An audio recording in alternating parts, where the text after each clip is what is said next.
All right. Hi, Ismail. Hey Saurabh, how's it going? Good, man. How are you? Very well, very well. Trying to make the most of the lockdown. Uh-huh. That's Yes. why you're So, being flooded with all sorts of pictures now. yeah. So, thank you so much for your time, Ismail. It's a great privilege having you with us. So, No, yeah, thank you very much for that. let us so let us allow for some time for the people to join us. So in the meantime, I will just quickly go through the pictures that you have, so Right. which we are going to talk about later. So Okay, sounds good. I'm just going through the pictures, and then we will start with the question and answer session. Okay. Sounds good. All right. Wow.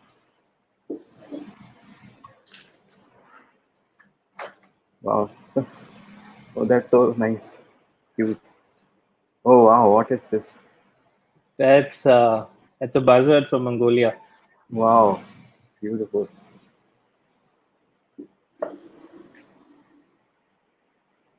It's a damosel crane, is it? Demoiselle cranes, yes. Mhm. Wow. I can't believe this is one shot. Well, this is from one of your places only. Oh. Somariri. Ah. Okay. Okay. Very nice. And this is your most famous picture. Yeah, thankfully, yes. Wow. Beautiful. Thank you, thank you. Beautiful. Wow. Oh, you are there. I have to be there. Yes, of course, you are there. When we do the previous picture, we could do. Can you spot the snow leopards or anything? Okay, okay, we'll do that. So, Mhm. so when we go through the pictures, we'll go maybe Right. just for This the is the people one who I'm have. telling you.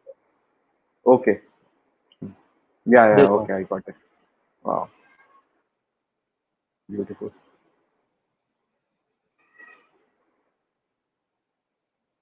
All right, all right. So we already have people joining in, so we will get started. Sounds All good. right, Let's go. all right. So I will start with the question and answer. So the first question is, Ismail, please tell us about your life journey as a photographer so far. So when did you start? How did you start? And how has been your journey so far? Um, it's been what 13 years. Actually, my first camera I bought it on 3rd October 2005. 2005. Um, Wow. yeah, and it all happened very haphazardly. It was just supposed to be for taking pictures of cities I'll be visiting in Europe because I was studying in Budapest back then, and Okay. that led Okay. to cityscapes, led to nature, led to birds, then tigers, and then now snow leopards, mainly. Yes, Okay. but And it's been now what? amazing. I loved shooting street. Okay. In fact, I should have actually shared a couple of my street pictures. There are a couple of them which I'm very proud of, Okay. Great. but maybe Mm. by the end of the thing, I'll just fish them out and put it out. But yeah, so being a computer science engineer, a typical expectation is that of doing a 9 to 5, especially Mm-hmm. after doing a Mm. European job. I used to Right. work in Right. Paris Right. for about 2.5 years. Uh-huh. And actually, that's where the printing also started for me in Paris. Mm-hmm. A Okay. friend of mine wanted some prints of my tiger pictures, Okay. and I got it printed very close to Louvre. And Mm-hmm. trust you me, it was expensive. It was very expensive. Mm. But I learned something very good over there because the gentleman, even though he was talking in broken English, he said there's no good picture if it's not printed. So now it's come to be like in your face reality for me, and I'm so glad about it. Right. And when did you start printing? Printing. So that was my first tryst with printing. The second was when I was the official photographer for Cochin Port Volvo Ocean Race. It Mm-hmm. happened in India only once in Okay. 2008, 2009, December, Jan. So I Mm-hmm. printed out a few pictures from that event to give it Okay. to the person who helped me get that event, and Okay. um, that was the second time I actually got something printed. Mm-hmm. And again, so even then, it wasn't something like, okay, I should keep doing this. It was more Mm-hmm. like, ठीक है चलो दे दिया types. Abhi, let's see Mm-hmm. what next. But Mm-hmm. hands-on happened when me and a few friends, we had started a company called Lens Era, and that is Okay. where I got to do a hands-on with a printer similar to this one, Mm-hmm. an Epson 3885. Mm-hmm. And that's when I got to do the hands-on, and that is where the Okay. addiction actually crept in. And Yeah. since this 17 inch has become 64-inch printer at my office, and now we're actually there's some interesting things happening at office. So yeah, we're just waiting for the lockdown to end, and there's a Mm-hmm. huge announcement coming up. Oh, great, great. Looking forward. So Great. likewise, the best part about printing for photographers is you get to learn so much from them. Right. I remember printing the galaxy for you, the Milky Way for you, Mm-hmm. for the exhibition that we did Right. Right. Yes. long, Yes. Yes. long time back. Right. Yeah. Right. Long time. Yeah. I mean, so that's an inspiration, right? Because then you want to try do something like that. Oh, thank Before you. that, I'm I honored. had no. I mean, it's. I think we seldom tell each other what we like about each other, not just you and me, but us and our friends, our people. So I Right. think that's a realization we should try and do more of that, so that we can inculcate some good habits from each other. Absolutely. So you Absolutely. owe me a tutorial for that now. So, and needless to say, I've been always a fan of your pictures. I mean, especially when I came to a studio for the first time and I saw those big tiger prints, I was like, wow.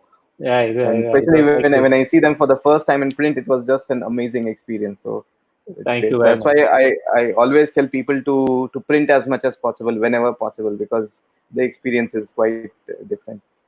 No, absolutely, absolutely. Yeah, And the size also makes a lot of difference. absolutely. Right. I mean, A4s, it's good. I mean, Right. but okay, actually, I think this will come to in due course of time, because I think there's another thing that I will be talking about, which goes along with this. So let's take Right. this forward Right. then. Sure. Sure. Okay. So, did you have any formal training in photography? Not at all, actually. And in fact, I remember the gentleman who actually helped me learn the basics. Basics. His name was Mm-hmm. Thaita, Thai space Ta, on Okay. photo.net. Okay. So Okay. I used to just take random pictures with my Mm. Kodak Z740 in Okay. Budapest. Sunsets and Mm-hmm. sunrises used to be my favorite. They still Okay. are. And so he used to, so I used to upload it at photo.net, and he used to tell Mm-hmm. me, you know what, this is what you should try, experimenting a little bit, try playing with the aperture, and try Mm-hmm. do long exposures, especially if it's Okay. later in the night. Mm-hmm. That helped me a lot. But Okay. other than that, I think it was all trial and error. Mm-hmm. Great. Okay. So, who are the photographers who have influenced you most and how? So this is a question I was dreading, because unfortunately there's nobody literally in terms of Okay. who I used to look up to and Okay. learned and went that way. But Okay. there are two Okay. people who did make a Mm-hmm. very big influence with me. One was Dhartiman Mukherjee. Okay. Okay. It was because of his Savers magazine cover photo in Mm-hmm. July 2012 is why Mm-hmm. I am Mm-hmm. with Snow Leopards. Right. Right. Right. I Uh, saw that picture on the cover page that you were showing. Yeah. Absolutely, it was like, it just pierced my soul literally, and I was like, Mm-hmm. this is something I need to be doing. I mean, what am Mm-hmm. I doing with tigers or leopards? We're already 7 8 years now, Right. and I think the more than the picture, it was the fact that it's very difficult it's Mm-hmm. not something that was done a lot back then. I'm talking about Mm-hmm. 2012, right? So there were Right. barely too many pictures of photographers who were doing it. That's I right. think there was That's right. Vikram Singh. There's another gentleman. He Mm-hmm. he's got some phenomenal footage. Do you remember seeing Mm-hmm. the footage of the snow leopard jumping off the cliff and rolling Yes, with the yes, eye yes. bag? Yeah, yeah, So yeah. that's Yes, yes, yes. Vikram. So that's Okay. Vikram's company. They were the ones who took that. Okay. He's Okay. another very, very good photographer. And Mm-hmm. another person I really admire, like to the core, is David Mm-hmm. Yarrow. Mm-hmm. And mainly for the reason that he loves making big prints. Okay. And I love making big prints, and I love the way he portrays his prints.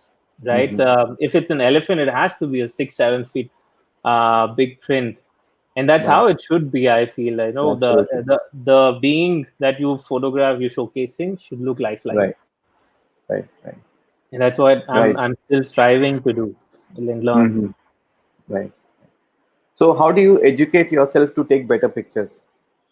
I think the best way I felt is to go. I mean, when you're browsing, I mean, now you have a lot of time Mhm. browsing, but otherwise Right. also, when I'm Right. browsing, whichever picture I like, I stop at Mm-hmm. that and not the name of the person who's taken it, because Okay. sometimes, uh, I mean, the moments are amazing, right? Sometimes you Mm-hmm. don't even think or feel or want or see it, but you just Right. experience it and you take a picture of it. Mm-hmm. That's Right. how I want to learn. I mean, it's a Mm-hmm. moment, right? Being a Mm-hmm. nature photographer, everything is very ad hoc. There's Mm-hmm. barely that much that you can pre-plan and go do it. Right. Right. So that's exactly that's how I try to keep myself busy with and to know what is happening everywhere around, in the Mm-hmm. sense of not just the conservation part of it, not just the photographers part of it, but also what new is happening in species wise. Right, I'm a Okay. hardcore cat fan, a wild cat fan. So I Mm-hmm. want to. I'm always looking for opportunities to go shoot them. If there's a, Mm-hmm. there's a there's somebody who's taken some amazing picture, that I don't mind writing to them and asking them, whether you can help me out with this or not. That's another part of wildlife photography. Not too many people are ready to help you. It's a Ah, very right. hardcore Right. egocentric uh, Right. Right. Right. Right. field right now. I mean, I say this very often, and I'm sure some of you Mm, who are listening to me will be mm. like, Arey, he started it all over again. But in 2005, 6, 7, it used to be who's got the biggest lens in wildlife Uh-huh. photography. Now it's who's got the biggest ego. So, Mhm. so that's how we've progressed, so to say. Right. Right. Hmm. But yeah, so Okay. that's that. Yeah. Right. So, what are your steps? I mean, suppose you want to go to a place. So how do you decide on a place, and how do you go about the whole thing to go there and shoot? And do you go start shooting immediately, or do you spend some time? I mean, getting used to the location and then shooting, and how do you do that? No, I think for most of it, it's generally I try, if it's a species centric, like the first time I went for Palascat in Mongolia. Mm-hmm. Um, I just saw the pictures with somebody, and again, like I said, I just wrote to him. I said, "Will you help me out?" And he said, "Sure, why not? Mm-hmm. You can come down." And Mm-hmm. I went over. I just followed his lead.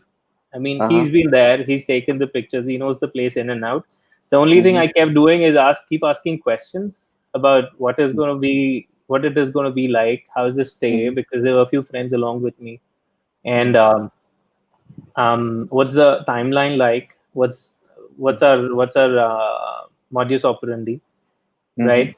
And I just try to keep gathering as much information as I can while we are at it.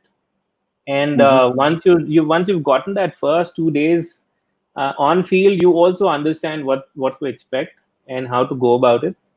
Mm-hmm. um, I think that's how it is. It's got to be more ad hoc. I mean, very few places have I Right. actually pre-planned and read a lot about it and spoken to a few people who've gone there, and I mean, figured out who's the best guide or not, or anywhere to stay and stuff. I don't think I remember doing that for any specific species yet. Okay. I just put it out on Insta or Facebook. I said, this is, I mean, Mhm. I'm going for a recce to Sikkim. And then somebody writes, Okay. okay, I'm here. we can Mm-hmm. do this and we can do that. Oh, Or somebody will okay. just say, why don't you go with, like I went to Sikkim with Aditya Chavan. Mm-hmm. So, I mean, somebody just told me, why don't you go with him? He's the best guy over there. I mean, he's been there, done that, and he's literally lives there. He knows the species in and out. That's how it works. And I think Insta has made life much easier in that regard, and also insanely competitive. Mm. Right. So, I know. yeah. Okay. And once you come back from a trip, so how do you organize your pictures? So I am a Canon user from day one. I mean, after Kodak, Mm-hmm. it was always Canon till Mm-hmm. about 2 years ago. Currently, I have no gear on me. So it's always either Nikon or Olympus. Olympus actually gave me a couple of their cameras to try out, and I love the videos that Mm-hmm. Olympus OMD1X produces. It's amazing. It's fabulous. Uh-huh. So I've tried Olympus. I mean, just recently, a friend of mine, Sanjeev, gave me his camera. Angad gave me his lens, and it just worked out, right? But um, yeah, it's actually quite funny. But So, so once you come back from a trip, so how do sorry. you, So so you bring in so all your pictures, and then how do you choose the best one? So, what software do you use to organize your pictures? yeah. And So sorry, I got digressed. So once I come mm, back in Canon, I just connect and it stores the mm, pictures date-wise. I think that mm-hmm. works very well. All I do is go uh, down to the same folder, change the name, uh, okay, add just the place name to it, so that I okay, know if I'm searching for, say, Rajasthan, then I know mm, every folder of okay, Rajasthan comes up. okay, And typically, while I'm on field, I know about 2 or 3 pictures that will go as soon as I go back home or as soon as I go online. okay, So I okay, mark them on field or mm-hmm. later in the night uh, at the place itself, Okay, and that's okay, that's that's what I start with, okay, right? And I first edit 1 or 2, and then okay. sometimes it takes a couple of years to go back to the same folder. I can understand. So, what software So do you use to, I mean, organize your pictures? Lightroom, hands down. Like, oh, Yeah. yeah, So Lightroom has again with made life very Lightroom, easy. oh Yeah. yeah, absolutely. Again with Lightroom, what I do is I create multiple catalogs. So Mm-hmm. there's one catalog for Rajasthan, one for Kibber, one for Ladakh. So Okay. that way Okay. it's less resource intensive Right. on the system, Right. Right. and that helps quite a bit actually. Right. Okay. So now, how much time do you spend processing your images? Not too much actually. It's very basic for me. In Oh. fact, the workflow is very simple. I start Mm-hmm. with white balance, Okay. and then I go to lens correction in Mm-hmm. Lightroom itself, and Right. then I follow the top to bottom scenario of sorts. I start with the exposure, Mm-hmm. whatever minute changes, and Right. then contrast, Right. then highlights, shadows, Mm-hmm. whites, and then I Right. come down to texture. Uh-huh. Initially, there was a brief period in time where I was using texture and clarity a lot, Mm-hmm. Okay. but I realized it's not really helping that much when you're making a very Mm. big print. Okay. Okay. So the thought process has come down to that. It's always come down Okay. to what am I going to get in print. Mm-hmm. It's become like Right. that. So that way, I'm shooting differently from how I used to, Okay. and I'm trying to do more of to not do more of close-up shots, Okay. because if you have just the face of a tiger, Mm. how much big can you Mm. actually make it? 2 by 3 Yeah, more feet of is the habitat. max. Yeah, Mm-hmm. more of So it, more of, more of habitat, more of where what is happening, more of the feel of the environment and mm. the place, Right. because then your So how? subject when you Okay. go Right. on, go on. Yeah. Please. So how different is your processing? Say you're posting a picture on Instagram, or you're posting, or you're making a really large print. So how different will be your processing? Oh, very. So the first edit is always transforms into a TIFF file, which is a Mm-hmm. 300 dpi at the maximum possible resolution. Right. That by default is the print ready file. Mm-hmm.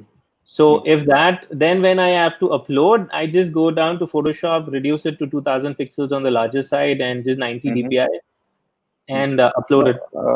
Okay, no, apart from the resizing, so do you think there has to be any difference in the way you process the image, like Yes. contrast, clarity, sharpness, No, I do saturation? only two more things just before posting on, especially Facebook. That's Mm-hmm. increase a little bit of saturation, actually vibrance, not even saturation, and Vibrance. Okay. sharpness. A lot Mm. of sharpness. I think Okay. Facebook kills your sharpness. Yeah. So Great. you have to give it up by about 20, 25 notch up. And I think Right. even then it looks soft, but I mean, if you Yeah. overdo it, it doesn't look like a good picture. Right. Right. Right. But So, vibrance also by 15 to 18 or maybe 20 okay. sometimes. Okay. Okay. So you are not much into Photoshop. Not too much, not too much. I use Photoshop to enlarge my pictures and Okay. to resize them. That's all. Okay. Otherwise, you are good with most of the controls that Lightroom gives to Absolutely. you. Oh, Absolutely. Yeah. okay. Unless I have Okay. a very bad sensor dust, Mm-hmm. then Photoshop is the god in that for me right Right. now. Right. Right. So All right. So, how do you keep yourself motivated? You have been shooting for quite some time. So, how do you keep yourself motivated shooting year after year? um, I think there's still enough motivation left to first get bored. I mean, there's so much that happens in our Right. jungles, right? Indian jungles Right. are Right. amazing, like out of the world, Right. literally. Right. And there's every time you go. So my way of photographing is first the species, of course. I Mm-hmm. mean, the Right. target species, whichever I'm going for. Mhm. But at the same Right. time, I don't wait for something to happen. I try to keep looking around, even though Mm-hmm. sometimes my thought process is the simplest of subjects. Sometimes give you the most amazing pictures. Mm. So I'm Yeah. always on the lookout. Mm-hmm. Be it a leaf, be it a rodent, be it a thar, or any bird for that matter. I Mm. mean, you when you're on field, that mode comes in wherein I need just two pictures, but those two pictures from this 5 day or 10 day trip have to be outstanding. Right. That's actually a Absolutely. very high bar if you ask the professional photographers. They're looking at one a year. So Right. Mm. yeah, so that's what keeps me going, because every time you want to do something better than the last. Right. Right. And then you keep seeing other people doing such amazing work, and Yeah. you want to do, sometimes you also want to emulate that. One of the Right. person like that is Shaz.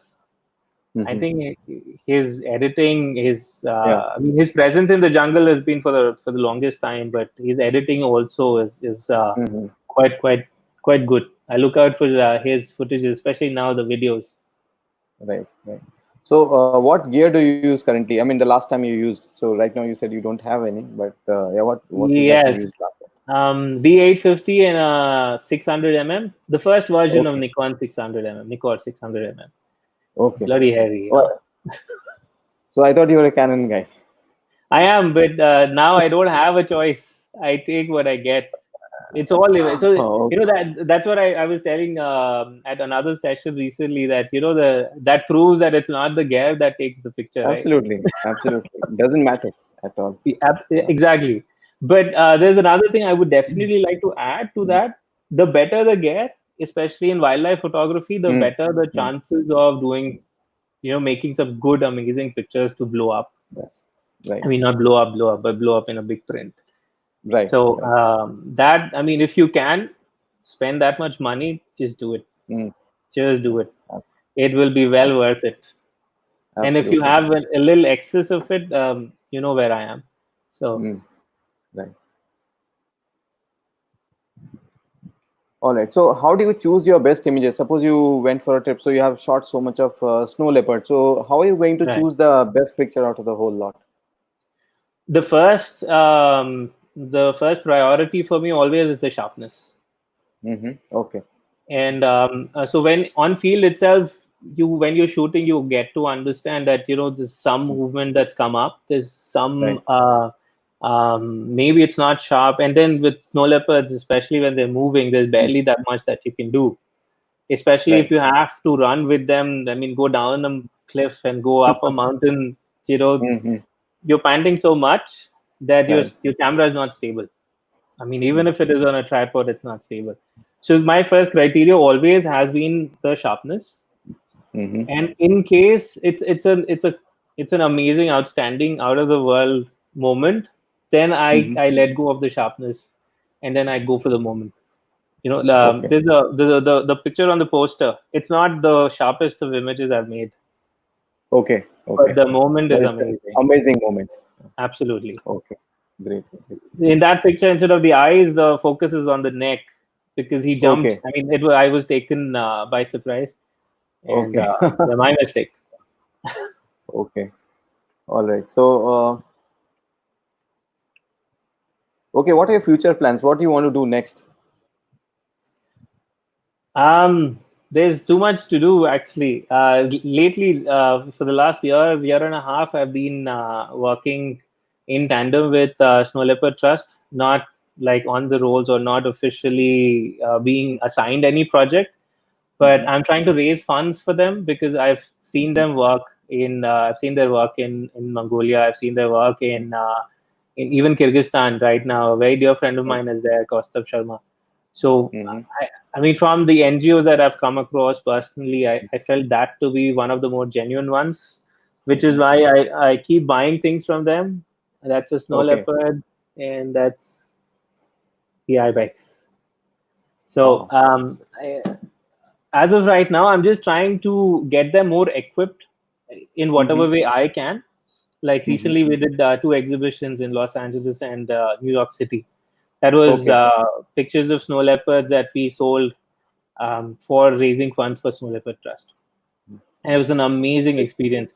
We were just Great. mounting the prints, and two prints got sold right away, $800 each. Wow. Wow. Amazing. So Great. yeah, it's amazing. The exposure that you get outside is quite something. Great. All right. That's other than that, it's more to do with species. I would love to do more a habitat. I mean, film more of habitats and Mm, behavior of snow mm. leopards and Pelas cat for that matter. Do more. Right. I mean, explore more countries.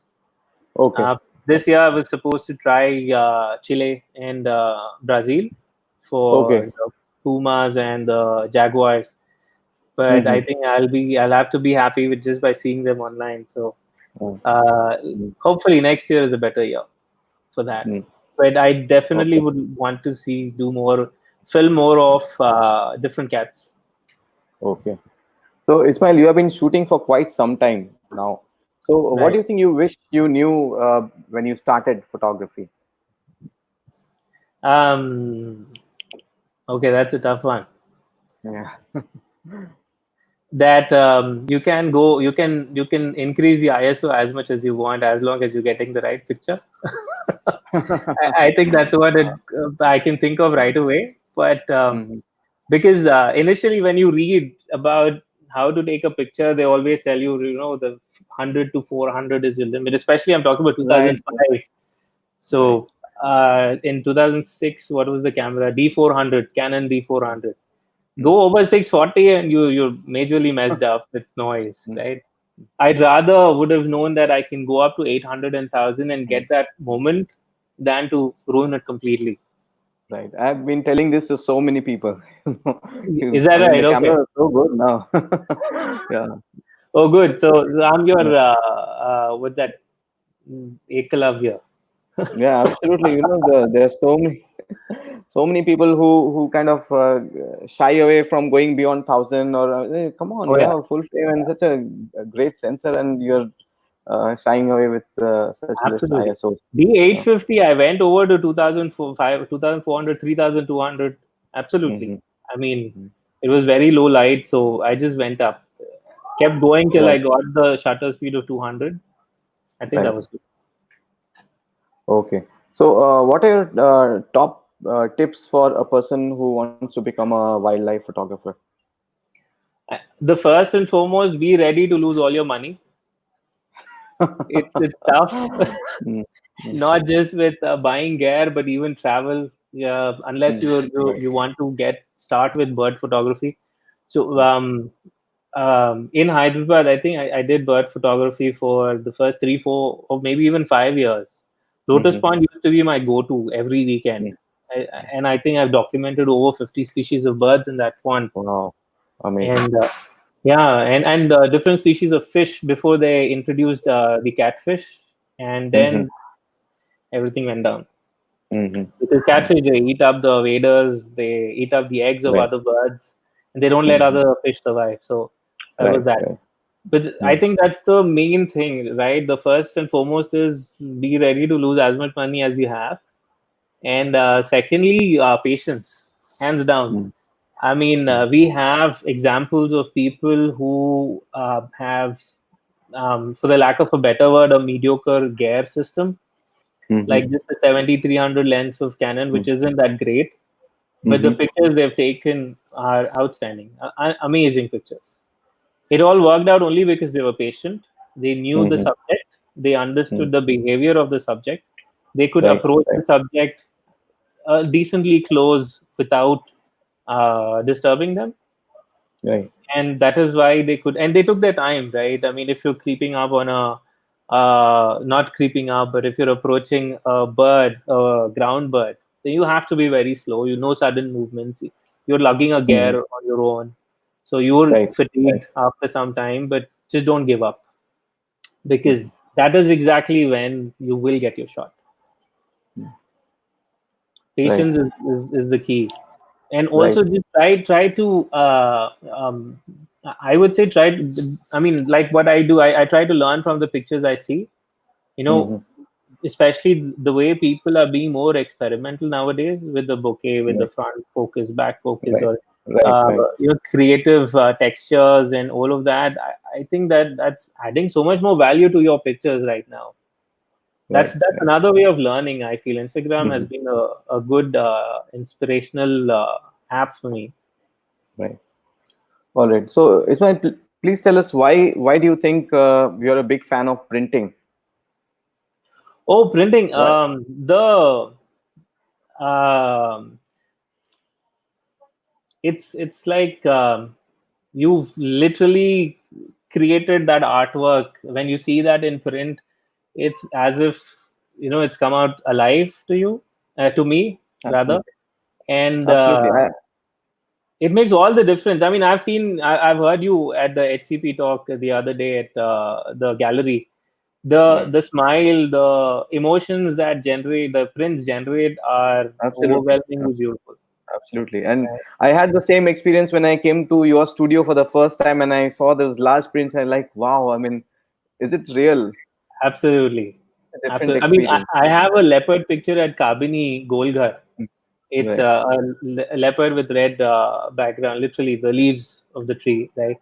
Right. And I get messages at least once a month or once in 2 months about that picture from random people. Mm-hmm. Right. And I feel what makes all the difference is it's a 3 feet by 2 feet print. Wow. So you're walking down that while serving yourself some food, and you just look up, it's there, it's right in your face, it's there. And Right. then I think that the size made all the difference. Right. If it was an A4 size, then it would have been hidden somewhere in some corner and Right. nobody would have Right. noticed it. Absolutely. Size, i'm Right. i'm a very big and hardcore and huge fan of big prints, like huge prints, life Right. size prints. If it's a tiger or a leopard or a snow leopard, it's got to be Mm. 4 feet by 3 feet. I've sold a 5 feet by 3.5 feet print of a snow leopard to a gentleman here in Hyderabad. It's right in his office. As soon as you walk in, that's the first thing Mm. you see. And Wow. incidentally, I was there, and some gentleman walked into his office. He just looked up and he took a step back. You know what I'm saying? That's, so you Wow. want to invoke emotions in people when Hmm. you do that, right? Whether it's Right. a picture or a print, and Absolutely. the size gives all that. Right. I mean, Right. I Absolutely. personally feel, at least for the picture, the work I do, I think the size makes all the difference. Absolutely. Absolutely. All right. So, Ismail, please tell us a little bit about the ethics in wildlife. So, how far can I go? So please tell us a little bit about this. Okay, a lot of people are going to hate me after this, but But you must say this. yeah, so ethics, Saurabh, Dhirtiman Bhai told me some very interesting thing the other day, sometime back when I met him. He Hmm. said, I don't think there need to be ethics. So I was taken aback. I said, okay, what are you saying, right? He said, "Why do you need ethics to be mentioned separately? Isn't it common sense to not to Right. disturb animals, Exactly. right?" Exactly. So, and I was blown away. I was like, "Shit, okay, I didn't think of it that way." But yes, it is. I mean, it's very simple. Sort of, if you are disturbing an animal or a being or a bird, you're in their private space, and Absolutely. that's something you need to be aware of. There Right. was another instance, without mentioning any names. I was told that, a group of people went very close to the cubs, Mm-hmm. and the mother didn't show up for the whole day. Oh my Just God. imagine if Mm, the mother would never return. mm, We're there as photographers. We go there, mm, we take pictures, we leave. mm, What about the beings that are actually making you popular on social media, right? What about them? You mm. have to be careful on what you do, what you don't do, and Right. it's a very, very sensitive area. And Right. we, I think there's no better way to put it but common sense. Right. If you're Absolutely. disturbing something or somebody, then just back off. As simple as Right. that.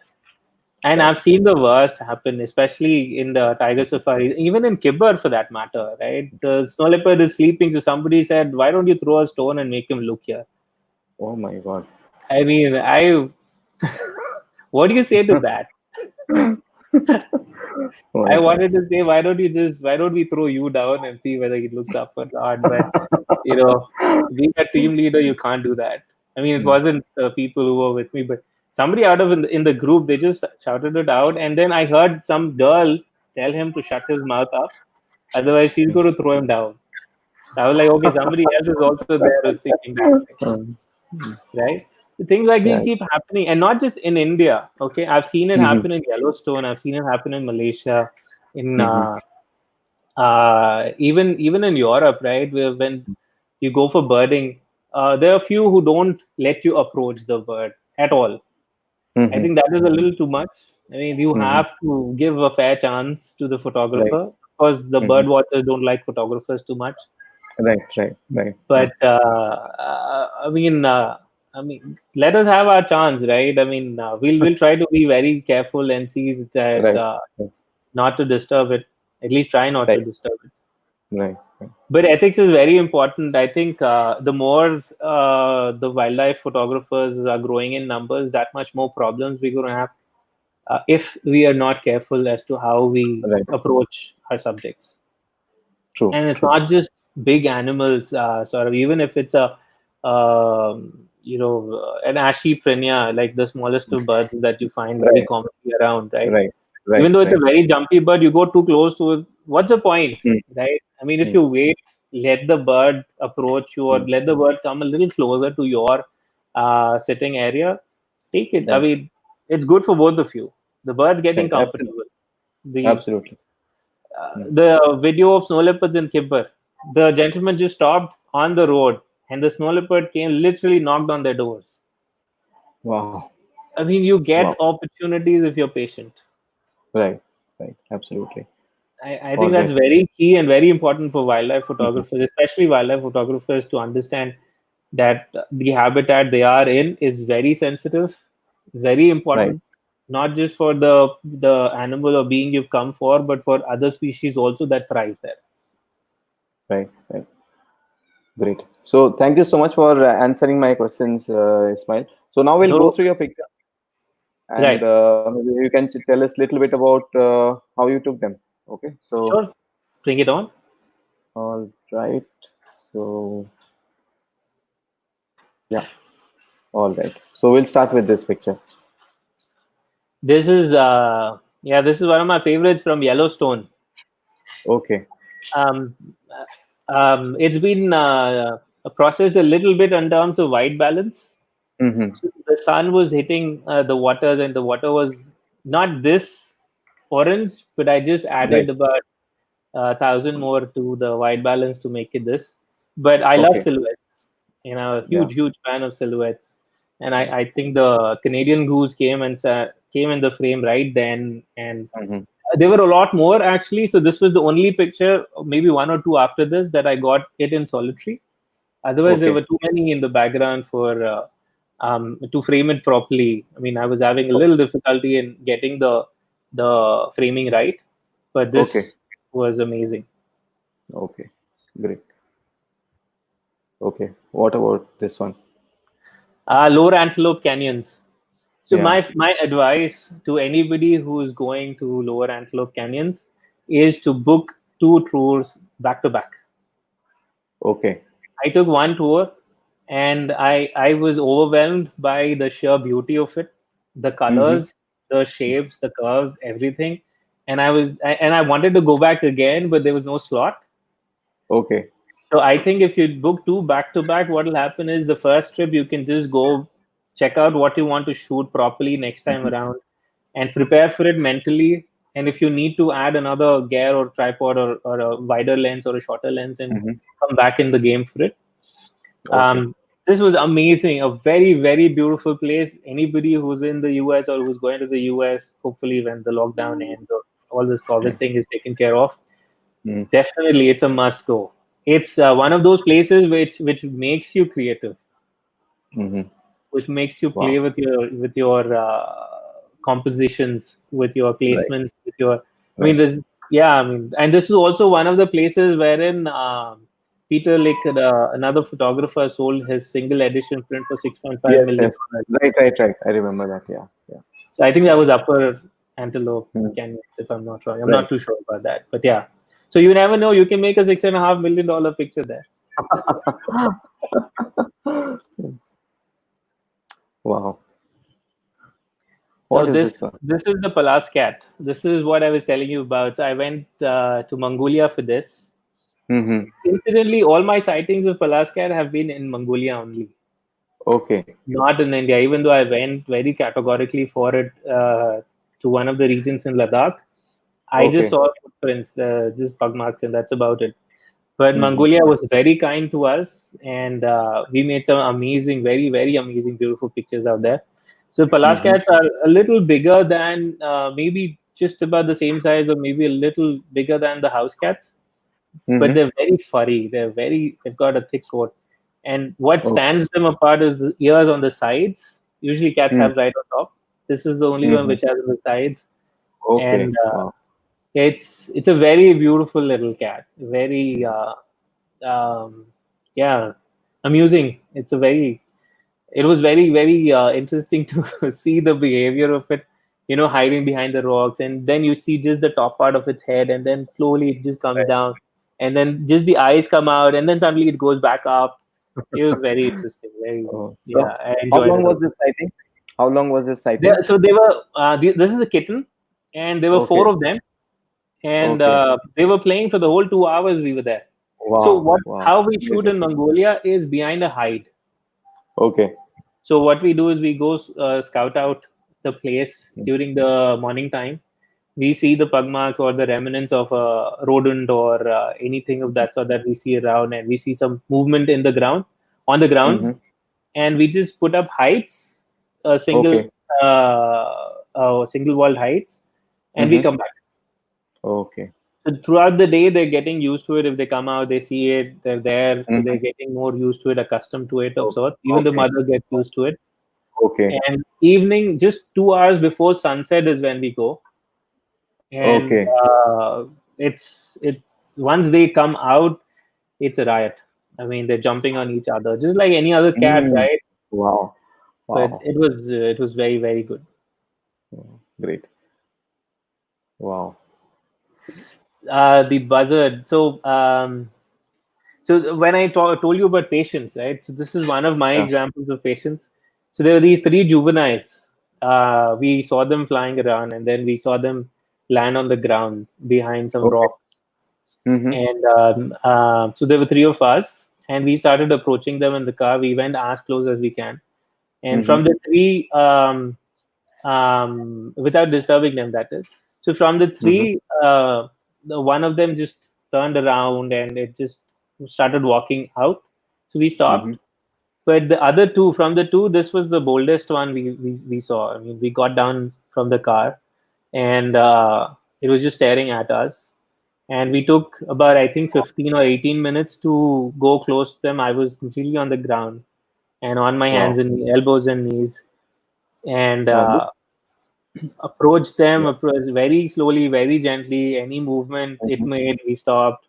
And one of us, he didn't even bother. He said, you know, I'm okay with it. He's more of a mammals, cats guy. So, Mhm. but this one, it let me come very, very close to them. This is actually a full frame shot on a D750 and a 200 500. Wow. Yeah, I can see it is 480 millimeter. It must be quite close. It was, yeah, yeah. Wow. And so this is Amazing. actually when I think when I took a step back. I mean, that's why it's not 500 it's 480 Mm. because it Right. wasn't focusing on 500. I think so. That's why it's Okay. Okay. yeah. Okay. Beautiful. But this was one very patient bird. Okay. And any reason why you have used, I mean, numbers like 32, F32? Also, okay, so I'll explain this in the next picture. I mean, actually, F32 is not really good to get the sharpest picture because of refraction, Mm-hmm. but because it Yeah. was so close, I just took a Okay. chance on it. Okay. I Okay. wanted to get as much of it in detail as possible. Right. Right. Okay. Yeah. The this one, right? This is the same Pelasgiat, not the same Pelasgiat, the same trip, but I think Mm-hmm. the third or fourth day after that. So I Okay. was actually experimenting with this cat. Where you see the Mm-hmm. background is completely, completely gone. Right. Um, Right. it's even though I did work a little on it to reduce the noise, which made Mm-hmm. it a little more softer. But Right. in with this cat, because it was just sitting there looking around, I started with Mm-hmm. f5.6 and all the way to f22, Wow. just for the Okay. heck of it, because it was Mm-hmm. there. And then I Mm-hmm. thought later I can use that as an example whenever I'm Mm-hmm. showing the way the aperture works. So Right. with this, Right. there's nothing in the view, and at f22, every spot on my sensor was in view, and so were the ridges behind. Mm-hmm. It was very Okay. difficult to clean that up, man. Mm-hmm. I know. So this is Okay. Yeah. also Mongolia. Mm. Oh, We got very lucky with this. We got very, very lucky with it. We landed up on our so the tents, the big tents that the Mongolians have. It's called GER. oh, okay. We landed up at our place, and then we saw this slight drizzle happen, and then Mhm. the rainbow, and we Okay. went looking out for the leprechauns. Instead, we Okay. found the demoiselles. So, Okay. um, they were just walking in front of us, back and forth, back and forth. Mm-hmm. I was lying down on the ground. The other Mm-hmm. person was a few meters to my right. Another was a few meters to the left. Somebody was just sitting there, and I think they gave us a good 20 minutes to 25 minutes, Wow. and they would Wow. just go back and forth like looking for food on the ground. Right. And I love the sky. The sky is so amazing. The it different was colors. beautiful. It was beautiful. Saurabh, I'm telling you, if you need to do anything with the color blue, Mongolia is the place. It's called the Wow. land of blue sky. And Wow. I've seen the color of blue, every hue of blue from morning till evening in Mongolia. Wow. It's mind blowing. It's amazing. Great. I think Mongolian government should pay me something Oh, wow. now. Sorry. Yeah, the serpent eagle. So you remember I said you need to keep looking around when there's nothing happening. So this Right. was one of those days in Corbett when Okay. tiger sighting wasn't happening, and we saw this Mm-hmm. one perched very close to us. So Mm-hmm. I made a panorama of this bird with the Wow. 600, Oh right? So my I God. the top part of it, the head, then just the beak part of it. So and Wow. this was something that just got my attention, and I was like, okay, this has to go, because when you Mhm. see birds, you don't really see such detail, when they're That's flying right. or when they're too That's far away. right. Right? So Yeah. Yeah. this I thought has to be shown, Mm-hmm. and Beautiful. yeah, Beautiful. So, did you blow up, made a print of this one? not this one. There's another osprey which was eating a fish. I made a print Okay. of that. Uh, Okay. yeah, yeah, that was a little more gory, so I didn't give it to you. Mm-hmm. Great. But this, yeah, Wow. And I wonder how you shot at 1/50th of a second at 600 millimeter. that That was must be, handheld. wow. That's just amazing. because we What were lens just, was that? the bird was not moving at all. 600 mm. It's a 600 f4. Oh. So my initial gear used to be 5D Mark III and Mm-hmm. Canon 600 mm f4. Maximum of Mm-hmm. my pictures have been shot with that, and Okay. I love the lens. I mean, you can see the quality right here. Right. It's Right. a Absolutely. phenomenal combination, and I'm actually looking forward to getting back to Canon soon. Mm-hmm. What is it? Yeah, yeah, Okay. yeah, Which definitely. body? Which body are One you going one to? DX Mark III. Oh, wow. 1DX Mark III. I'm looking forward to that. Yeah. Great. Um, this is the tiger from Aminpur. I mean, there was not much action happening, and I was just lying on the ground, Mm. enjoying the nice, soft grass, Mm-hmm. and just staring at the sky. And then I see these butterflies fly around. So all I did was Mm-hmm. just turn around and wait for these butterflies to come closer and closer and closer. And the common blue was there, but I couldn't get a good shot of it. I think this was one of the first times when I tried increasing my ISO. I think it's 1600, right? And this is 1600. Yeah. f4 400 f 5.6. It's Okay. a Okay. non-IS lens, and Mm-hmm. it's very Wow. easy to maneuver with it. It's the Mm-hmm. lightest lens you can find, literally, right? Mm-hmm. So, I mean, you can just move around like a handgun of sorts. And Okay. they just kept coming. I just waited and waited and waited, and I pre-focused on the flower actually, and not the butterfly. Mm-hmm. And as soon as it came very close, I wanted it to sit on it. I mean, you can't get everything in life, so but I think Right. it's nice. Okay. Great. Okay. What about this one? This is Somoriri. This is one of those early Wow. mornings in Mm. May. Uh, yeah, I was just getting ready for a time lapse of the sunrise, and Okay. I just go out of the homestay and I see this happening. I like, okay, wait, no, unpack everything, take out the lens, let's do it, and then Mm. mount everything up and take a shot. I think I took about 5-7 shots, and then the sun was coming up. I mean, Mm-hmm. as you can see, that it's already yellow on the mountain, so I just left. Right. Right. But Right. this was a sure chance encounter. It wasn't planned. Let me be very upfront on that. It Mm-hmm. wasn't thought of, and I didn't even know there was a full moon that day. It was that unplanned. It's hard to believe it's a single shot. Most people would think it's a composite. Oh, it is a single shot. In fact, I have 7-8 shots of this, and I wanted it to come between the two mountains, but we were losing light, and light is the most important thing for us, Right. so Right. I had to rush. Beautiful. Thank you Absolutely. very much. Thank you so much. Oh, this. So if you pay a little attention to the background, right? So there's Right. the sliver of light coming through from the canopy. Right. For this specific picture, I just waited for him to come in the light, just the eyes. I just wanted the eyes, and Mm-hmm. I wanted the background to be as dark as possible. Right. Um, Wow. but Beautiful. yeah, he just came in, and I tried a few shots before also, but I was missing some. Uh-huh. It was in the vehicle, so I didn't get a sharp shot of that. This, I mean, I just waited, right? And he came into the light and he just looked into the light. I mean, what more Mm. can you ask for? Absolutely. I mean, instead Absolutely. of having him look at you and the light Right. falling from the side, he's looking straight into the light. I was like blessed. He was Absolutely. Absolutely. huge, big guy in Yeah. Tadoba. Yeah. Wow. Oh, so this is one of my favorite tigers. Right. Unfortunately, he's no more. He was Mm-hmm. poached the year after this. Uh-huh. At least that's what I don't Very know whether sad. we're supposed to say whether he was poached or not. The department never says what really happened. But this is the Mm-hmm. only blue-eyed tiger I've ever taken a picture of in all my 13 years.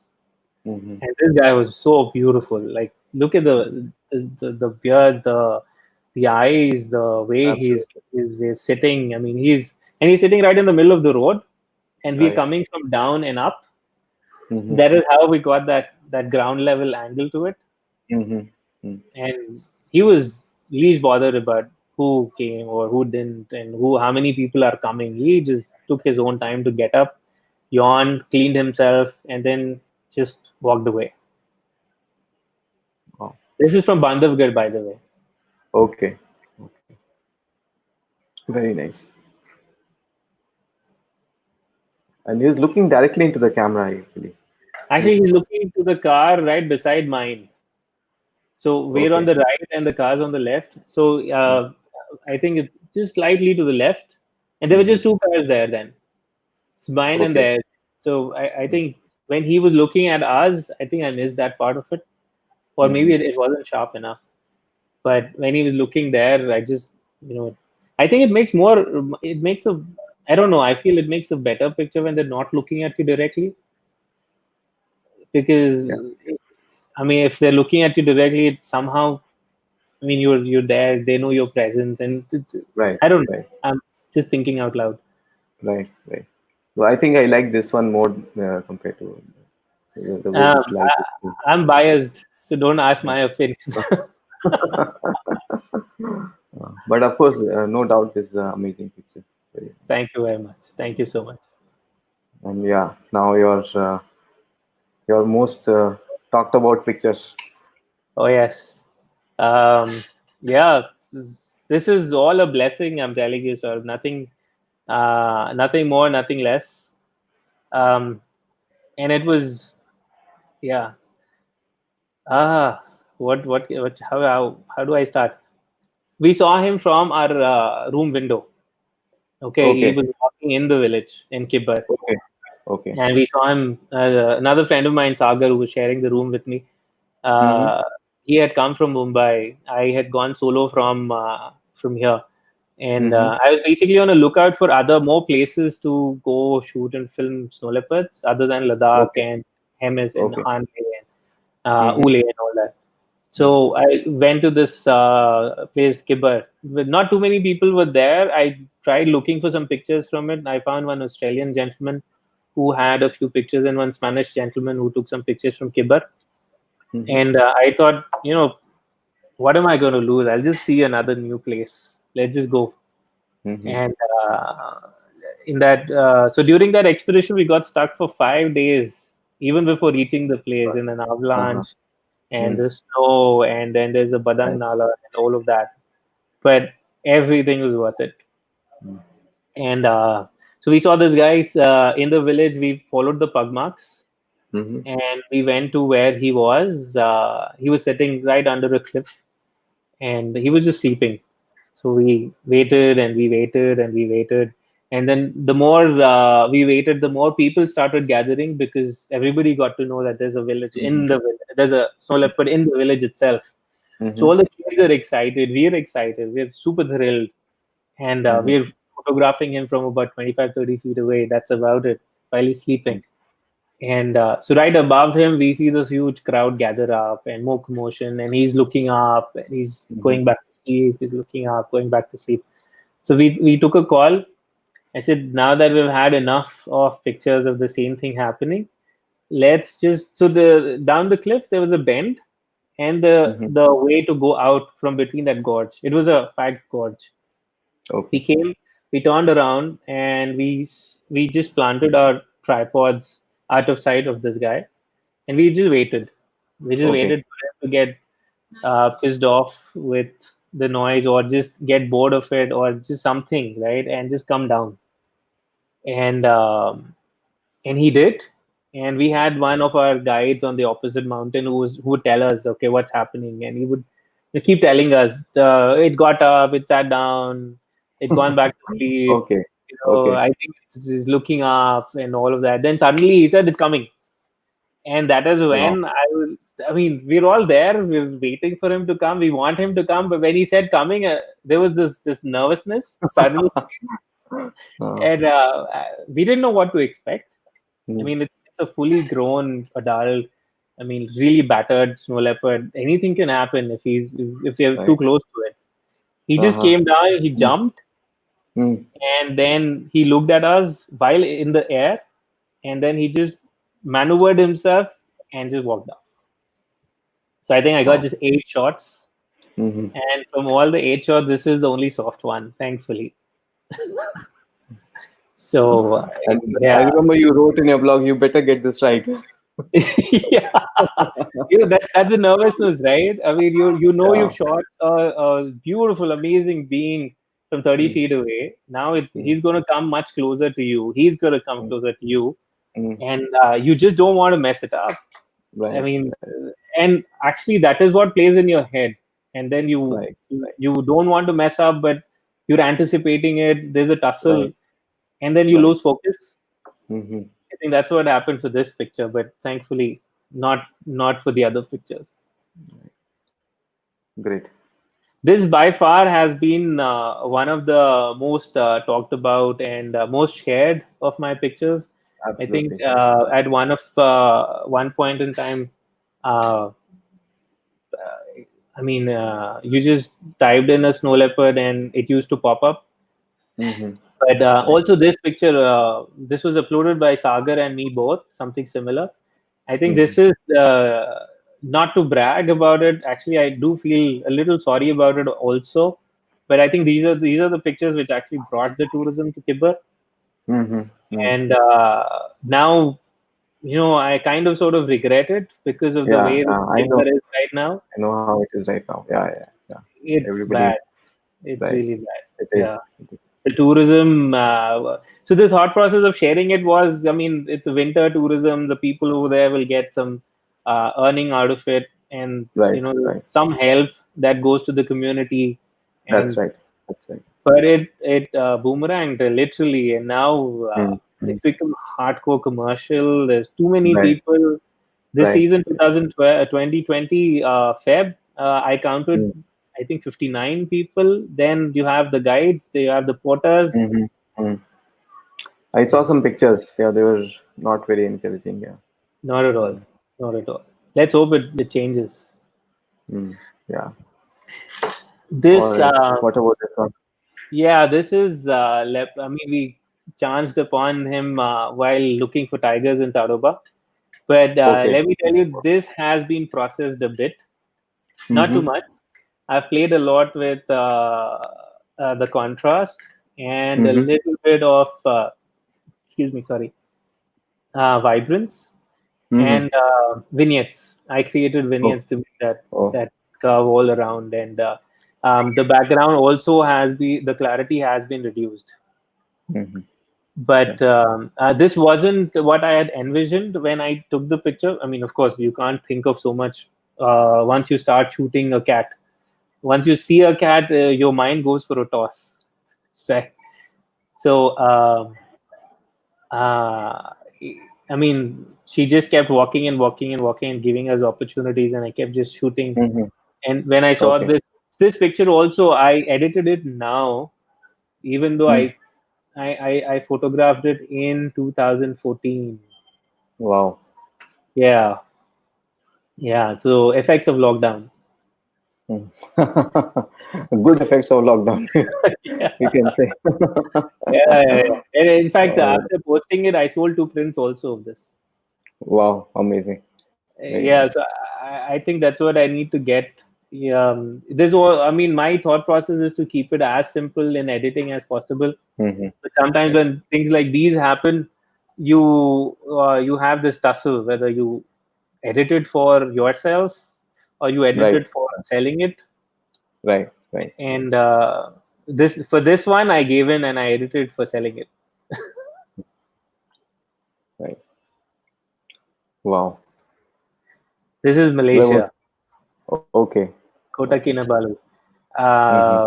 Yeah, I was at that Hotel Shangri-La, and Mm-hmm. they have this. So it was a very beautiful place. They left nature as it is. So we had river Mm-hmm. monitors roaming around in the open areas of the hotel, river Okay. monitor lizards, and Mm-hmm. there was another area which was cordoned off where we had Mm-hmm. these vipers and rainbow birds, rainbow pigeon, and so you could hire a guide and just walk with Mm-hmm. them, and they would explain what it is and how. So there were two of Okay. these actually, and this one Okay. was straight right above my head, and we were looking down for a mouse deer because we saw a Mm-hmm. mouse deer run a little ahead of us, so we were looking Okay. at the ground level, and then suddenly this guy is like, "Okay, don't move, don't get up, don't get up. There's a snake right above your head." My God. And yeah, so that's how I got this. Then there were two of them, and both of Mm-hmm. them had eaten something, and they were just chilling. I think they were there the next morning also, the same place. Wow. Yeah, I loved how the greens and greens work, but still Right. there's a Absolutely. definition Absolutely. in this. Beautiful. Thank you so much. Wow. So this is also Mongolia. I mean, no surprise Okay. there. Yeah. Like I said, typically we would go in the morning, scout for areas in Mm-hmm. the steppes of Mongolia, and we would see Right. the boulders. So where you find the Palascat is in the cracks of the boulders and or overlapped boulders, some spaces Mm. in between all of that. And before we approach the area, we see for footprints, the pug marks and everything. And then if we see something that we hold back, we see for more Mhm. signs, if the leftovers of any rodents around in that aspect of things. So this area, we saw this area in the morning. The Mhm. guy, the biologist I was with, he searched it out in the morning. Evening Mhm. again, we said let's just see the place again, and we just stopped on Mhm. a whim, and we said let's just stay here for a bit and scout around. And then he went. We were all sitting out front with our binoculars, trying to see what we can see in the huge expanse of things. And then Mhm. the biologist is like, "Oh, there's a mother and cub here." We're like, "What? Where?" And we're looking out there. We're not looking where we are sitting because we don't expect Mhm. them to be there, right? Right. But then they were right there, right behind us, the mother and the cub. This is the kitten. The foreground that you Mm. see is the mother. Wow. And you were you using your hands or you were having a tripod or something? The No, shutter speed is incredibly slow. handheld with a macro lens, 100 mm Oh my macro. God. Yeah, I can see this 100 millimeter. You must be incredibly close. Oh, this was right I mean, this was a like a hole sort of a thing between the rocks, and they were right Okay. there at the bottom. Okay.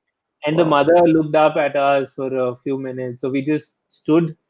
We just wanted to let her know that we're not going to harm you or anything. I mean, we're already there. She's already Hmm. there. And after a couple of minutes, she just went back to sleep. And the kitten Okay. was very inquisitive. She always wanted to. I mean, it always wanted to see what is happening. Oh, What's that sound? okay. If you see the Yeah. left eye, you see a triangle in the eye, the one which Yeah. is, Yeah. Yeah. Yes. and you see Yes. that Yes. I can. small black thing. That's the lens. Okay. Wow. Wow. And what are you doing with a macro lens there in this place? Oh, it was there in my bag. It was just there in my bag. That's all. So I carry with everything. So that's another thing I Okay. do. Whatever gear I have, I always carry it on me. Whether it's a Okay. wide angle or a macro or a 50 mm, you just never know. And this Okay. proves it. Okay. Great. Yeah. What about this one? This the yellow-billed chuff. Yeah, I mean, where so the place where we were staying, we had a lot of birds coming in, Mm-hmm. but there was no snow that time, that year, 2018. There was no snow at all, Okay. Uh-huh. and just for 2 days we had just about that much snow. If you notice, the feet of the bird have not even sunk in, Right. just Right. like a carpet, like a thin carpet of Mm. snow, and it Right. was still snowing. And then we Mm. saw these birds coming in, and I Right. said, okay, let me just try and see if I can get something in flight. I went up the stairs on the roof, and this one was straight right in front of me. It was all Mm-hmm. white everywhere. I just took a few shots, came down. Right. It was too. I mean, Kibber gets very cold, especially if there's wind. Right. The blizzard picks up. I mean, you've been there, you've Mhm. seen it. The Right. blizzard Right. kills you. It's not the snow; it's the blizzard that really penetrates you through and through. Right. Right. I was watching one of your videos on your YouTube channel. Guys, you should go and watch the videos that Ismail has on his channel. Already put the links each and every place in my description so that you can go and watch the videos and get an idea about where they are. So incredible. Thank you so much. Yeah. What about this? This is Mangla Jodi, Orissa. Okay. So Okay. yeah, this was a complete birding trip. and I think it was the second day in. So that's the thing about wildlife, right? If you know your subject, you know what they're doing and what will Right. follow, right? So we saw this Right. open-billed stork forage in the waters, and it was looking for something Mhm. and looking for something and looking for something. And I told Right. my boatman, let's just wait, excuse me, because the background is nice and we're Mm-hmm. water level, and I use an angle finder, right? Okay. So I literally hold my lens above water Mm-hmm. and shoot like that. So I Okay. just put that angle finder on it, and I Mm-hmm. was watching it with the 2x magnification, and I knew Okay. it was going to pick up something and Okay. just gobble it up. Lo and Mm-hmm. behold, it picked up a snail, Wow. and it was with the shell. Wow. Then I just waited. Amazing. It would pick it up and it would Amazing. eat it inside the water. Wow. It did that some 2 3 times, and the fourth time it picked it up, the shell was gone, and this is what it looked like. The poor Wow. chap. I think that's the last light he saw that day. Wow. And the Beautiful. next thing is it was gone. That's what helps. So anybody who wants to get into wildlife, the basic behavior patterns of birds and Right. animals, Right. mammals, if you read about it, learn about it, or Mm-hmm. even if you go with somebody who's experienced and who can help you with the basics and Mm-hmm. basics of it, I think you should take that and you should do it, because that's what makes you more patient also, because you know there's something happening. Now Right. you're just waiting for the final picture to come out. If you're Right. not patient, you just move on. Mm-hmm. But if you have that patience, and if you have the yearning for a picture that will stand out, Right. then you'll wait and you'll wait and you'll know that this is something is going to happen. Right. What worse can happen? You might not get anything, right? That's about Mm. it. Right. Right. Right. But if you do get something, then you get something like this. Absolutely. Very nice. Wow. Well, this guy, so I named him Kanamo. Okay. Kanamo is the highest peak of Kimper. Right. Right. So I've been seeing him for the last 3 years, Okay. and this was last year, 2019. He Mm-hmm. put up quite a show. We saw him continuously for 5 days mating, and then Okay.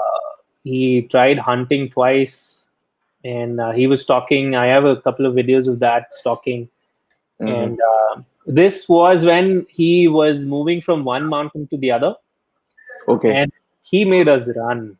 I mean, up and down the mountains. He's on the other mountain right opposite to us. There's a huge gorge in the middle, Wow. Wow. and I had to run a mountain. And this is the second day of us reaching there, so we're Okay. already not accustomed. We're not Mm-hmm. acclimatized. Mm-hmm. So if I'm running up and down to get this, it's a huge risk I'm taking, Mm. Right. because I mean, altitude sickness. I mean, you don't want that. Not on the first Absolutely. day of your 1 month expedition. That's So, right. Mm. but still, I mean, I think I had some stamina left or whatever to begin with. But even by the end of this whole thing, after running up and down everything, this guy came. So the gorge was like, this was the only point where they came close, and then they Mm-hmm. separated, Okay. which was the reason why I left him trying to stalk earlier, and I ran Okay. straight to that point because I knew he would just cross that point, Mm-hmm. and I just ran up there and waited, and he just came in exactly like how I predicted. Wow. And there were only I three, mean, four of us who made it over there, right? So, mm, yeah, it was good. It was a good feel um, good as well, right? amazing. Beautiful. Thank you. Wow. Um, What a just experimenting with the backgrounds, right? The snow everywhere, the Himalayans are. So just a trivia: the age of the not her, sorry, ibex, Asian mhm. ibex. Right. Um, the age of the ibex can be determined by the serrations on the horn. So Okay. we had one, Mm. two, three, four, five, six, seven, eight, nine. So that's a 9-year-old male ibex. They Okay. were just hanging around, and we didn't have much to do. So I would just walk out to see what I can get. And we were told there's a group of ibexes not too far from where we were. So I just went, walked all the way down to the mountain opposite to his. Mm-hmm. I just waited because they were just lying down. So I just waited and waited and waited, and these guys just got up and started moving after I think half an hour, 40 minutes, Mm-hmm. and we were right there, completely frozen, waist down, because we were in snow, and uh, just a few shots of this. And for this, I had predetermined what I wanted because we had enough time, and I could Mm-hmm. see the background. It would come completely white. I had taken a few shots of the same place without the ibex, so Mm-hmm. I knew exactly, precisely what I wanted with this picture. Okay, great.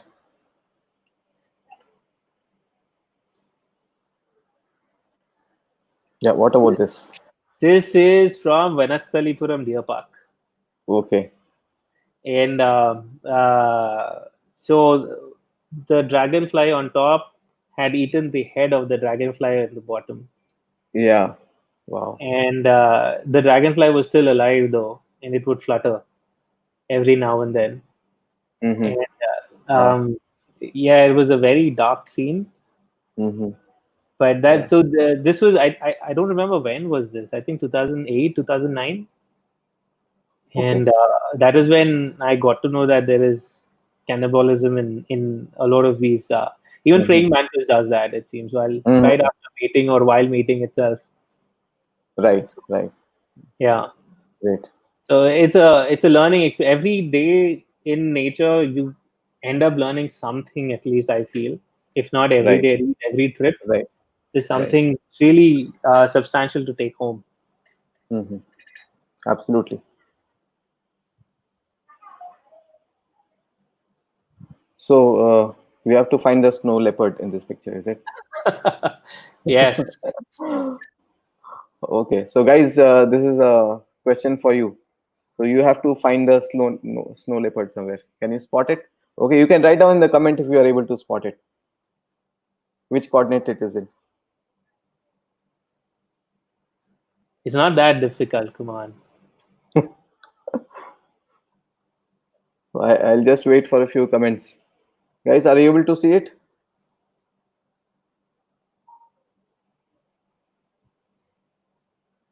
Should I give a Okay. hint or something? Okay, you can give a hint now. Okay. So you have to look at the rule of thirds. The joining points of the four joining points is look at that, and maybe you'll be able to see. Wow. Yes, I can. I can see that now. You can see Wow. that now. You Yeah, can yeah. zoom in. You can see the ear actually more than anything.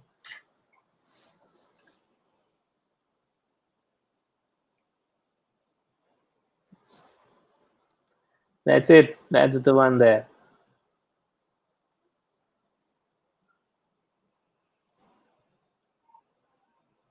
Wow. This is the same individual who was whom we saw Mm-hmm. walking in the village, Right. and this is Okay. how he was sleeping when we saw him. And he would just look around, and there were these chuffs who were bothering him, Mm-hmm. and Mm. he would just look up and give a very nasty look at them, and then go back to sleep. And Wow. I think the rush that we went in, so everything comes at a price, and this came at a huge price, which took me 9 months to recover from. Oh So my God. because we wanted to get him before he left, because we didn't know what he was doing. We thought he's just walking Mm-hmm. through. We didn't Right. know he was Right. sleeping. So Mm-hmm. because we wanted to get there as soon as possible, Mm-hmm. we slid down the mountain in the snow. Oh my God. So the first person went, the second person Mm. went, Mm. and the third person went, and then I went, and I was like, Ah. the thought just struck my head that three people have already gone. Is there enough snow? And right then I get a hit on my tailbone. Oh my God. That took Mm-hmm. about 9 months or 10 months to for the pain to go. Wow. But I mean, no regrets. At least that adrenaline Yes. rush didn't Yeah. Yeah. make me come to my Right. senses earlier. I mean, I think I realized it the next day when I couldn't walk properly the next morning. But I think, I mean, in the hindsight, I think it was worth a try. Absolutely, So, I do it again. great, great. Wow. Where is this? This is Ladakh, hands down. Mhm, This mhm. is my first trip to Ladakh, 2012, Okay. and it was September, if I'm not wrong. Yeah, August, September, and it was very Okay. cold. It was very cold. Mhm, I didn't expect it to be that cold because we were said the winter starts from October, November, mhm. and we were completely underprepared for it, and so we ended up buying things out there. But this is one of the places we just came across while driving, so we stopped. Okay. And for this, when I was taking the picture, it was all bright and everything, so there was enough light on the mountains. Mhm, So a few pictures, I just wanted to capture the scene, so I took those shots. And then because we were still hanging around, we were still there. They wanted to take a break of sorts. Then I started changing my ISO. I started changing my aperture, and I mhm. started playing with the exposure compensation. And I came out with a little brighter than this picture, and this it made it darker in post processing, a little more darker than it is. But I think that's all that I did to this picture, and maybe Yeah. a little bit of contrast here and there. It looks beautiful. Very nice. Oh, thank you. Coming from you for a picture of Ladakh. It's amazing. Thank you so much.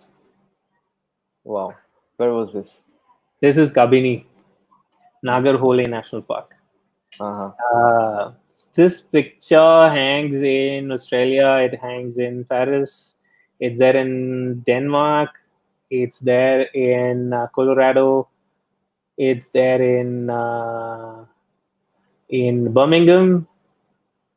Wow. In no, not Birmingham, but another city in UK. Not London for sure, but yeah. So quite a few places across the globe. Um, yeah, this is the picture that is there even on the at that Golghar. Actually, the vertical image of Okay. this, Hmm. right? Okay. So yeah, this was a nice time to go. And I mean, like every other safari, we were just looking for leopards and trees. That's what you used to go for to Kabini.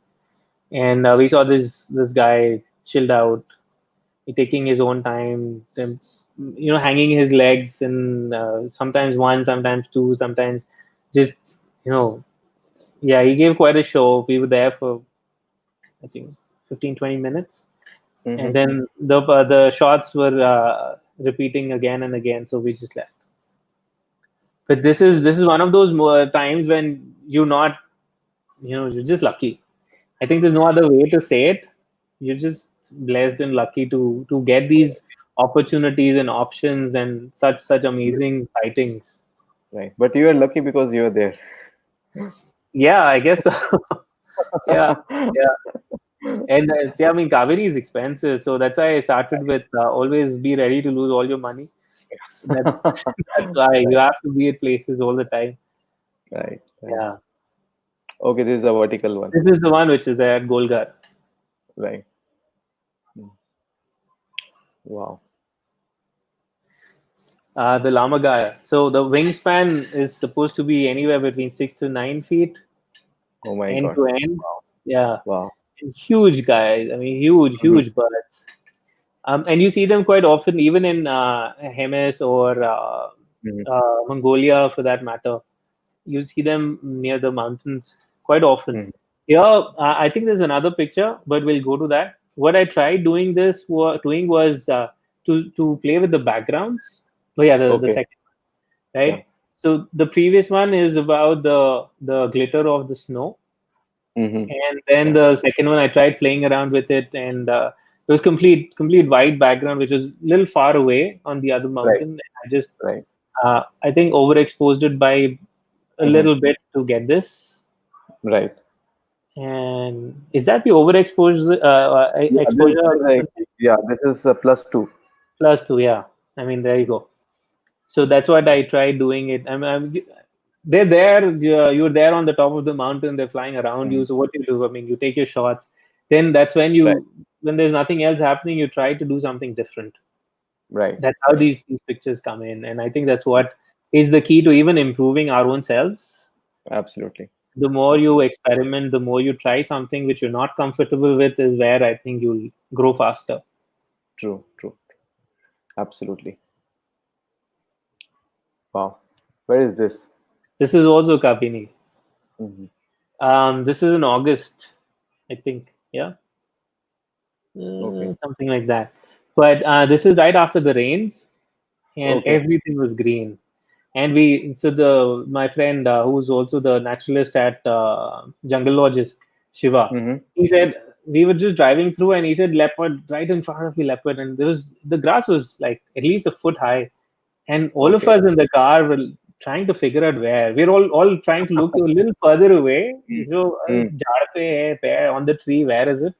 But she was Mm. not even about 8 feet or 9 feet away from us on the ground, right in front of us. Wow. But she was crouching like flat on the ground, and we just couldn't Mhm. see it. Wow. And she Beautiful. went around. She stalked us a bit from behind a tree. Then she went. She marked on the trees on the far left of us, and she went all the way around. And then she came around, and this is the path of the car. Okay. So that's why you have that bend. And we were on the lower angle, and she was right on Wow. top of the slope. She just came and Wow. she just gave us this very inquisitive, Wow. inquiring look. Look She at her stood there. eyes. Yeah. Oh, she was a beautiful, beautiful specimen. Really healthy, very young. I think should be about 2.5, 3 years, max 3.5 years. Very young, and Very nice.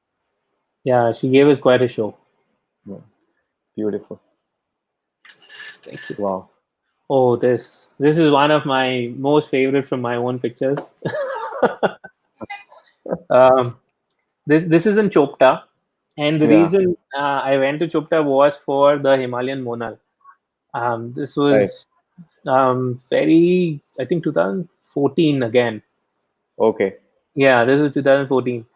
So we did this run, and I went solo with, and I met another friend of mine there, Nitin Bhai, and he took me Okay. around for all of these pictures.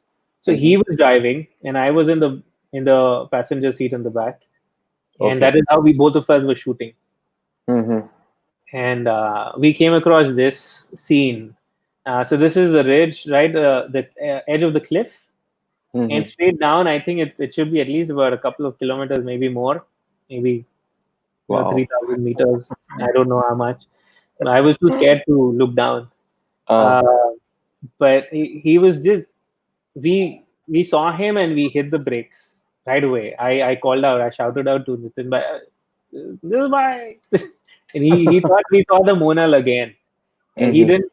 I mean, he thought maybe I might not. He didn't see this, and we stopped. And I just took out my camera. I took a couple of pictures. They're very dark. That's when I, increased the ISO. I said, whatever happens, happens. Let's go. Mm-hmm. And that's why I think it's at 2000 ISO. 2000. Yeah, Yeah. 2000. aperture f4 as wide as I could, and Right. I just fired I think about 10, 12 shots. Then Okay. Nitin I said, okay, let's just get down and take a couple of shots. Mm. All he did was open the door, put his foot out, and this guy ran down. Like Oh literally, my he ran down, God. Wow. and he was off in 2 seconds. He was, invisible. Mm-hmm. Wow. And this tree, so a lot of my friends also tried going back and waited out to get a shot on a similar lines. But like you Mhm. said, I mean, they got the female, they got them sitting and all of this, but the tree is not there anymore, so that drama is gone. Mm. But Okay. that's when, Saurabh, I keep telling you, right? I mean, sorry if I sound like a parrot again and again, but um, when you see these moments, you feel so blessed and so positive Absolutely. about what you're doing in life that Absolutely. you don't want to stop. I think that's Absolutely. your subconscious motivation to your own self, because you True. get these moments which are very difficult for me, even me, to go back and do it again. It's Mm. impossible to just get the same thing again Right. in similar light or better light, whatever it is. Right. Right. But all this Absolutely. doesn't come easy. Huh? I think there's a video. If you can play that video, Yeah. uh, Yeah. Yes. that's also We'll choked play up. that video. Right. So we'll play that video. So this is one of the. So he had a Ismail had a near death experience. So I still remember that video. So we are going to Yeah, play that. just stop at the first second. I'll just explain briefly what the video is about. Okay. Okay. All right.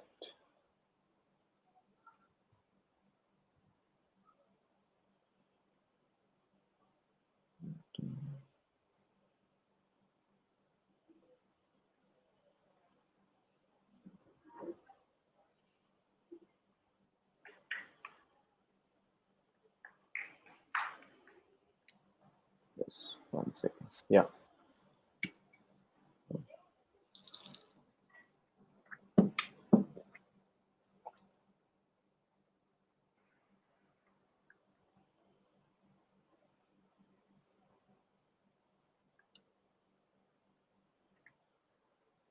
Okay. Yeah.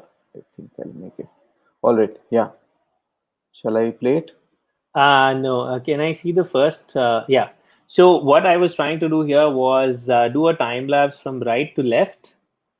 And by the time I set up my camera, this is what I see. Okay. Now you can play, please, from the start.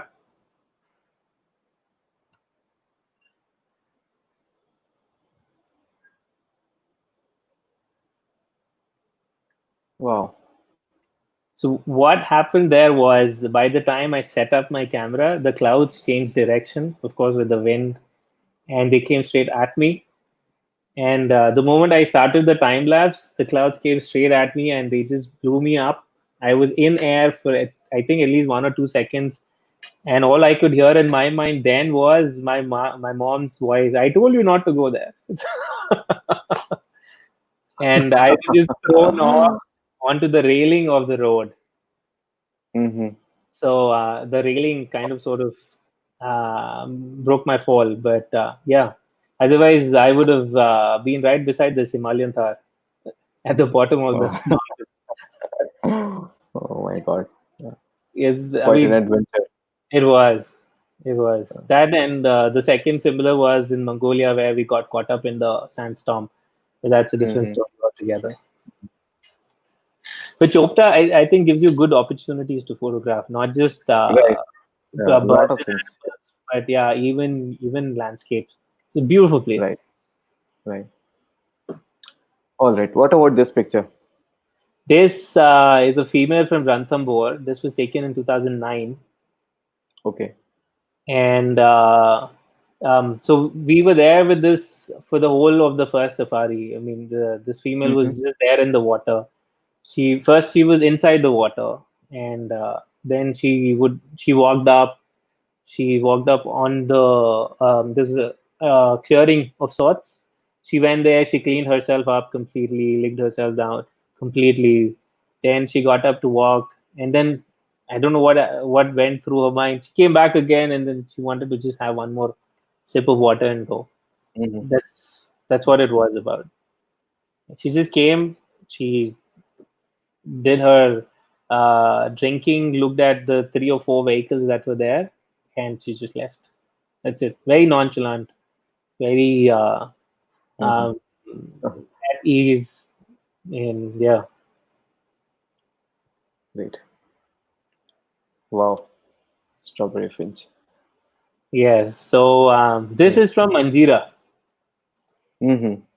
and the bird is collecting the nesting material to take back. Right. If Beautiful. you notice, this is an overexposed shot, a Right. Right. little on the higher side. But that is not because of Right. what I wanted to get, but because my camera was acting funny, so it would underexpose every picture of mine, and which is why Okay. I had to Okay. overexpose it a bit. But otherwise, the Mm-hmm. light was beautiful. As you can see, the bouquet, the foreground, everything. It was Right. ground level, and again the Right. behavior. It comes down to again the behavior of the bird. So once it finds nesting material at a place, it comes back to the same place again and again to see what more the bird can get. Right. And that's why I just lay down and I waited. Mm-hmm. I think the bird came back again and again for 4 or 5 times more, Mm-hmm. and before it stopped coming. So then, which means the nesting material was done with in that region, and she must have gone to some other place, or he must have gone to some other place. So Mhm. yeah, I mean, just patience, just lie down. The bird sometimes never came for about 4 or 5 minutes, and you're just training your neck up like this, and you're waiting, and you like, okay, come on now, make it fast. But it's all worth every pain you encounter in all of this. Absolutely. Absolutely. Wow. I remember this picture of you. I think you had a print in your studio. I had a huge print of this in my Yeah. studio, Right. and in fact, this is also my most sold picture till date. Okay. This I think this also is there in multiple places in Europe, in Australia, two houses in Australia. Hmm. Um, I think about 3 or 4 states of US, and yeah, I mean this is as of even till date, this is my most sold picture, and Hmm. this was so when you pay attention to what's happening around you, it's easy for you to suddenly, not suddenly, but impulsively get what you want of sorts. Right. Not that you want that, but get something meaningful. Before Right. the Right. stag came in, the female walked up. Hmm. So that is when I saw, and that is when I realized there's something that can be done about it. And Hmm. before, I didn't know the male was coming. So I wanted to shoot the female first. But by the time I actually took out the other lens, because I was carrying the 400 the 7200 was in the bag. Excuse me. By the time I took that out, the female had already crossed that point, and she was looking right at the edge of the beginning of the bamboo on the right. I Hmm. thought I lost the chance, but she left, and this male came in. I was like, "This is it. Now we're not moving for as long as the male is not moving." And I fired it away and underexposed it. And even though this is underexposed by -1/3, I think I even underexposed it a little more. And Okay.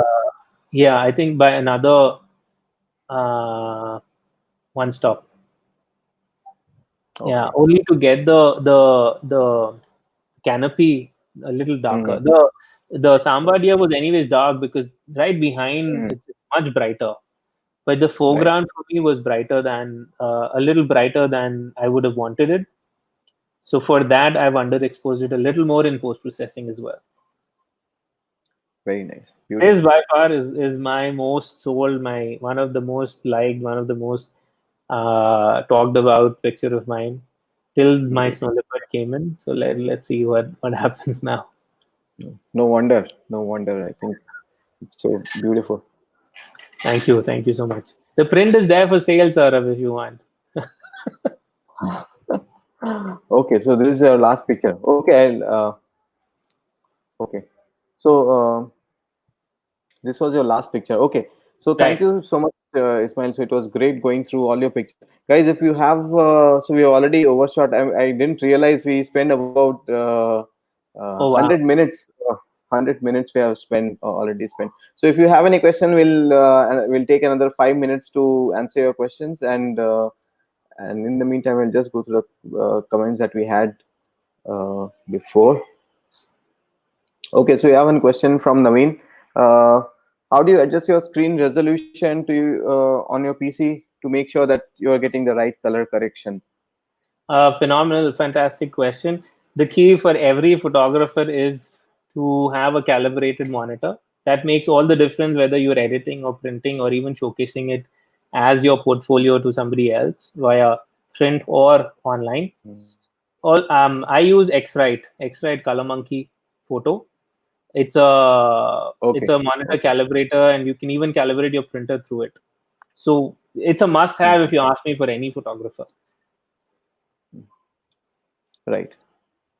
So Firdaus sir is saying, "Wow, great photos," and Thank you Praveen very is much. saying, "Brilliant stuff." Thank Okay, you. and Ishwar sir is saying, "Yeah, for that, yeah, baby cat picture. So you must have really steady hands." Yeah, Thankfully, yes, I do uh, actually. yeah. Okay, so all right. So All right. So Naveen is again asking, what inspires a photography? I think I already asked this question to you. So there's so much to Right. shoot. That's what you answered. Yeah. All There's right. enough and more to So shoot. That's all it is. right, right. Okay. So News Moment is asking this question: how do you go about selling your pictures in general? So how did you sell and publish your first picture? I think you asked he asked the same question to the landscape photographer yesterday as well, if I remember Yeah. it right. But Yeah. that's also a key point for all of us. The before Facebook, when Facebook became paid, like the boost post came in, it used to be Mm-hmm. organic, and I think that's when I sold more than 60% of my sales happened before that. It would just Mm-hmm. reach people, and it would just through Facebook and through my Facebook page. Back then I had 28,000 followers. Now it's come down to 23. God knows why. But that's all made all the difference. But since the boost post came up in Facebook, the sales have gone down drastically. I think since then to now, we're doing only about 15-20% of them. Okay. I think the key is to put up your work at the right places. I think onex.com Right. is one of the good places Right. Right. where Right. they actually curate your pictures before putting them up. Right. Right. 500px also was a good platform, but Mm. uh, I haven't been on that for quite some time now, so I can't comment right away. Okay. Right. Okay. So Aritra is asking, brilliant session indeed. Great to know many behind the stories. Okay. Thank you very much. So good. So thank you, Ismail, for your time. So it was great, really great talking to you, and especially during this lockdown when you can't meet anybody, it was absolutely a great time spent with you. And No, thank you so I much. hope uh, I hope everybody else enjoyed. We had a really good time. So if you want to follow Ismail, so I'm just leaving his coordinates here. Even in the beginning, we had quite some time. I had left his coordinate, and they are all also there in the description. You can follow him, follow his work, and get inspired. So Ismail, with that, so if you have any last words to say, you can say, and then we'll call it a day. No, I think if you're looking for wildlife photography, first and foremost, don't. I've never stopped myself from shooting anything other than people. I do landscapes. I do Mhm. cityscapes, travel photography, anything and everything, as long as there's no people in it. So try everything. Keep experimenting, not just with wildlife, but everything else, and be patient. Everybody has their own time. Everything comes to you Right. at its own time. Be patient, be true to Absolutely. yourself, be true to your gear, be true to your profession if this is your profession, otherwise your hobby, and be ethical or use common sense whenever you're shooting. I think that's about it. Right. That sums it all up. Right. Right. So thank you again, Ismail. It was great talking to you, and goodbye. And hope we'll meet again face to face, and I get a chance to see your face one again. Okay. Definitely, sir. So bye bye. Definitely. Thanks a Yeah. lot. Bye Bye bye. bye. Bye. Bye.